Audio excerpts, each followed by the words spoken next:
Fan, what are you doing up there?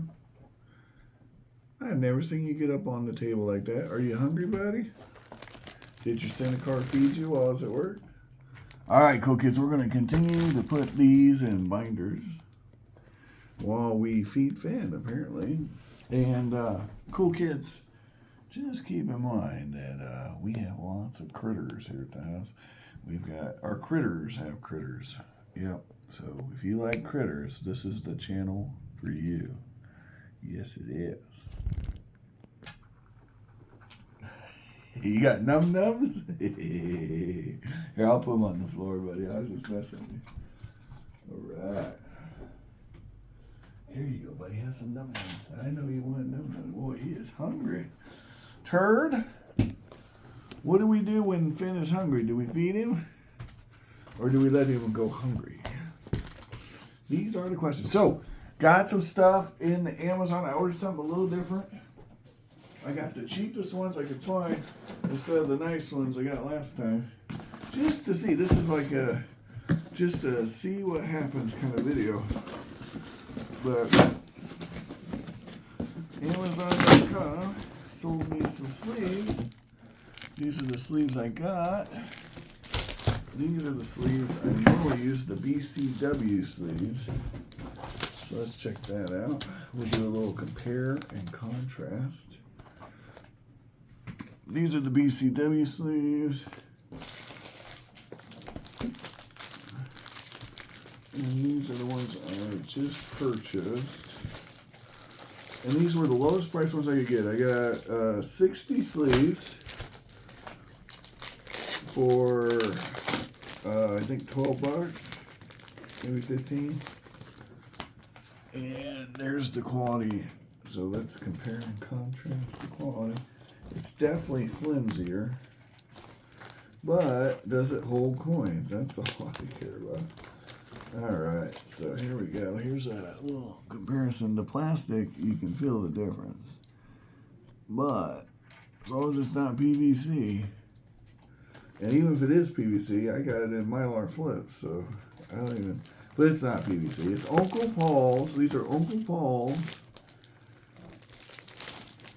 instead of the usual BCW that I use. And, you know, Uncle Paul's might even be better. I don't know. All right. Santa Cars, you're awake-us. Did you want to say hi to the cool kids? Are you glad to be alive? Are you glad you woke up? So why'd you set your alarm so early, Bubba? Oh, you got stuff to do? Oh, okay. Well, that makes sense.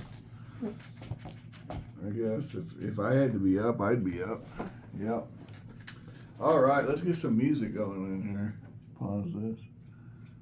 And action. Now, Turd, I gotta tell you, Turd, you are beginning to be on thin ice, young lady. And you, Renegade, you're being good. Yeah, hers is always good. And then you, rambunctious, turdiness. All right, we got music. Woo! Hey, why don't you go claw somebody else? That's not me. Yeah, how about that? Yeah, I know. I was gone all night. I get it. I think the turd missed me, Senegar. I do. I think she missed me a little bit. So, what I do like about Uncle Paul's, they got more options on the sleeves here. Now, we could do like a strength test and see which one breaks easier. But I can't say as I'm mad about my purchase. No. All right. Uncle Paul. Old Polly. Pretty Polly. All right, we're going to put coins and flips now. Hearts and minds, coins and flips. Oh, boy. Say it again, you want to put some coins and flips? You sure? You're good? Oh, okay, because it'd be quicker. It'd be cooler if you did. All right, so guys, let's talk about some silver stuff. just putting coins in the binder here. And until we fill this hole, either we fill up this book, which most of the way already, we're getting there, or until we run out of coins. So whichever comes first. Might be a while. Yeah. Turd, are you really trying to eat the coins? Really? So Silver took a dump, I mean, should we be shocked that Silver took a dump? Let's see what it's dumping at right now. Can we not?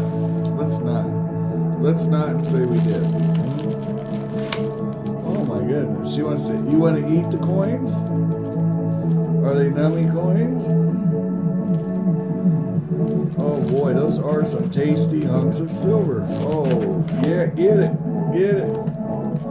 Yeah, attack the binder. It'll fight back. All right, we're at 41.76, and we're up a little bit from where we were.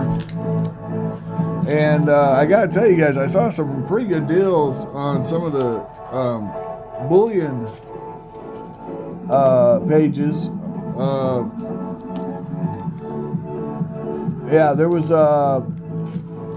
one that had silver for like 30 cents over melt per round, up to, actually there was no limit. Yeah, it was only like 30-40 cents over melt. Yeah, that's a pretty good deal, I think. Could be wrong, but the thing is, do you want to be buying at these price points, with all that's going on and all the instabilities in the world, and the questions and comments and concerns and complaints?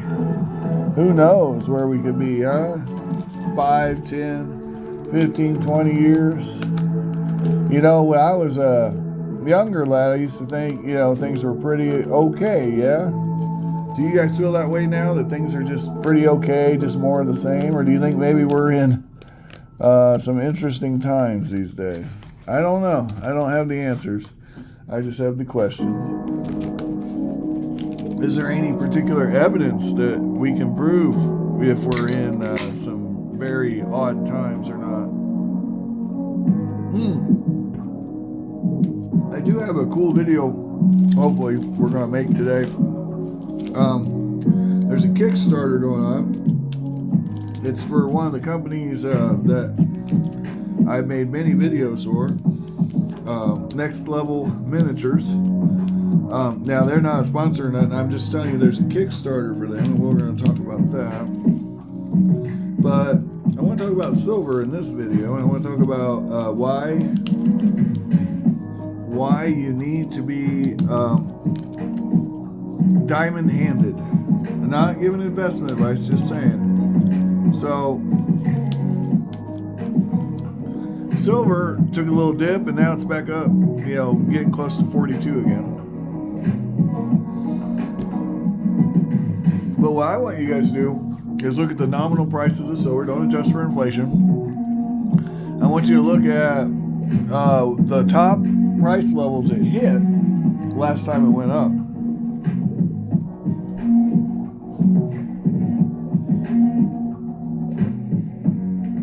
That's a little loud, Seneca. I don't know why you have it that loud. So that's a little loud, Seneca. I don't know why you have it so loud. Anyway, so the price level, a lot of people, the intraday highs hit 50, right?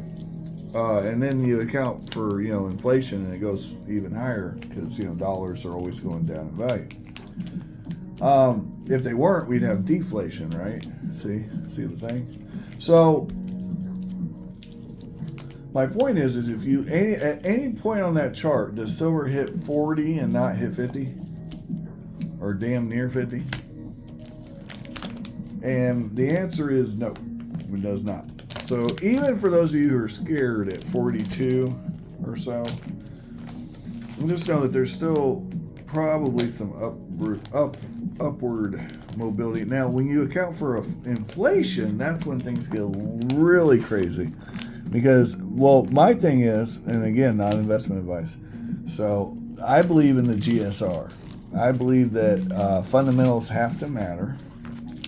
And I also believe that silver is a monetary metal. So those are two things you have to believe. And you have to believe that silver is a monetary metal just like gold. All right. And you have to believe that investors will seek silver when they seek safe assets. Maybe not quite as safe as gold.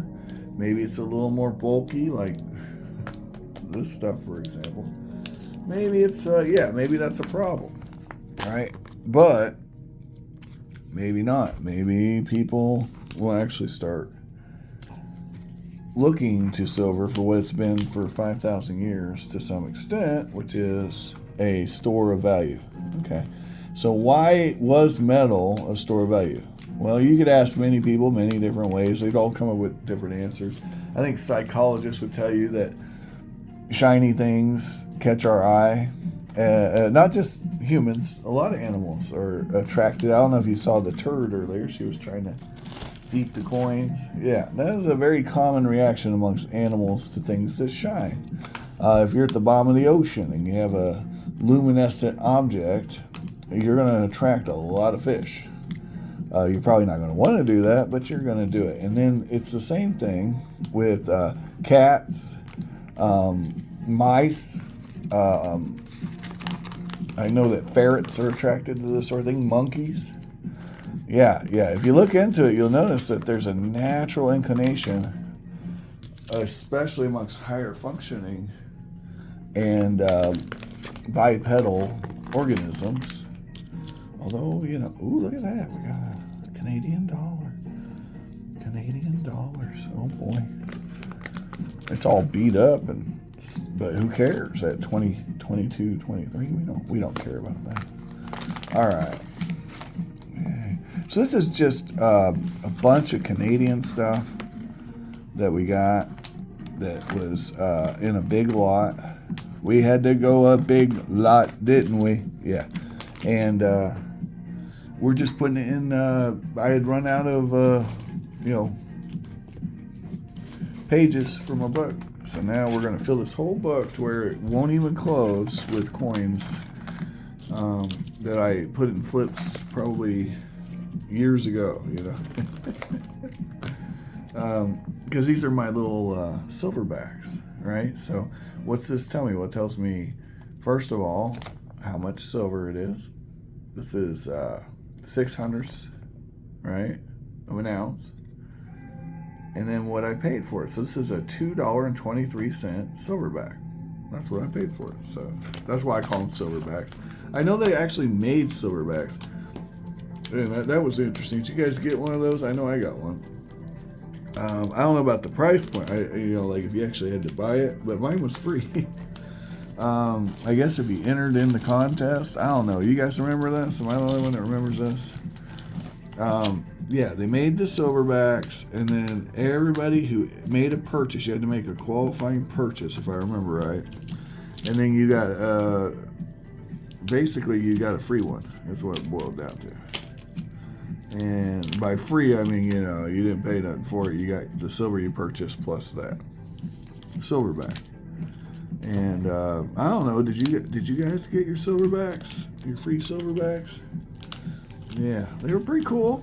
I guess they're pretty collectible now because they only made a small run of them. I don't know what it was. I'd have to look at it. It is numbered though, so it's serialized. Which that when you're doing collectibles, serialized often is a very desirable feature. A lot of people don't know that. But yeah, if you can serialize something, it's definitely desirable. If the product's desirable, right? So not I could serialize my boogers, but no one's going to buy that. You see, you don't want serialized boogers, but you might want serialized silverbacks. So, maybe one day if I'm ever famous, like truly famous, I might go through and serialize all these coin flips. the binder. It could be like binder 1, coin 1, binder 2, coin 2, and then maybe I always say this, someday when I die or sell all my silver, somebody will actually send off my coins, because it's my handwriting on these flips, and they'll actually make really cool grading company will make a very cool holder for 2x2 Mylars for people who have specific collections. Maybe not me, maybe like President Obama or the Pope. Some like, we're going through a lot of popes. When I was a young man, there was only one pope until like the 20 teens. Now we've gone through like 3 popes since then. So we're like on the 4th pope that I've lived through here, I believe. That's a lot of popes in a short amount of time. They're popping all the popes. Ooh, that one's a nice shit. Ooh, Buster. Let's see what the back end looks like. Oh, yeah. Reverse obverse. Remember that, guys, when you're dealing with silver and silver accessories. It's reverse obverse. That is the key. We're getting really close here. You see, remember how thick that bag was and luxurious? Well, we're getting close. It's 20 coins per page. Yeah. So do you guys use these binders? Do you make your own little silver backs? Or do you just put them in a bag? Or like Tom's coin, just put them in a glass jar with nothing, no marks, no way to keep track of what you paid for them. Which, he says, in his defense, he says when he has to sell them, it's not going to matter what he paid for them, right? And I you know what? I can't disagree with him there. If you have to sell, right? And so that's something I want to caution you guys on when buying this stuff. Don't leverage. Don't overbuy. Don't purchase things you can't afford. If you can't pay the bills because you bought silver, you are being, well, I'm going to say it, a little bit of a silly goose. Yeah, you're being a silly goose. So say silver dropped to $15 an ounce tomorrow, right? And you go out and mortgage your house, take out a second mortgage, right? And leverage everything you own and short all your stocks and I don't know, whatever you're going to do to try to maximize your ability to get more silvers. And then silver stays down for, I don't know, let's say like it did from 2012 to 2019. There was a big lull in the silver. And then again, there was a big lull from 1980 to 2010. That's a big lull in silver prices, right? And you can look at the charts and see what I'm talking about. Silver got so low in the 90s that they didn't quit making ASEs, but they made very few of them. It was getting pretty rough. And so that would have been a great time to buy. The only problem was you couldn't find silver at melt back then. And that's the truth. You can talk to people that stacked back in 1996. You couldn't get anywhere near melt. You couldn't get an ASE anywhere near melt. I can tell you that. The premiums on ASEs right now are way lower than they were in 1993. Yeah, or 1996, or any of those times. So you definitely have there's as far as premiums go, this is not a bad time to stack. The only problem is the nominal price points are higher than they've been since 2012, I want to say. Probably 2012. And a good deal of 2011, too. Don't forget. That's the beautiful thing about what silver's doing right now. We're in rare air, guys. 2011 was a rocket shot. Bloop, and then it dropped down to the 30s and stayed there. 28 to 35, I think, was the range. And then it just took a dump at the end of 2012. And that was all she wrote for, what, 15 years? Wait. No. like 12 years, 13 years. The point is, it was a while. It was quite a while. And we are done, guys. We made it. So have an amazing day. Find all the collectibles of your dreams while you're awake if you cannot find them.